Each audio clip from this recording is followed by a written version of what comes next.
జరిగేటువంటి ఆ సమయానికి తరుణము అని వాడతారు. ప్రతి ఒక్కరికి ఈ యొక్క తరుణ మహాగణపతి యొక్క అనుగ్రహం ఎందుకు అవసరము అంటే, సాధారణంగా విద్య అనేటువంటిది ఈ సమయంలోనే పూర్తవ్వాలి.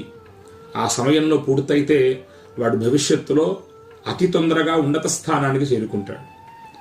అలాగే వివాహం యొక్క వయస్సు ఏ తరుణంలో జరగాలో ఆ తరుణంలోనే జరగాలి.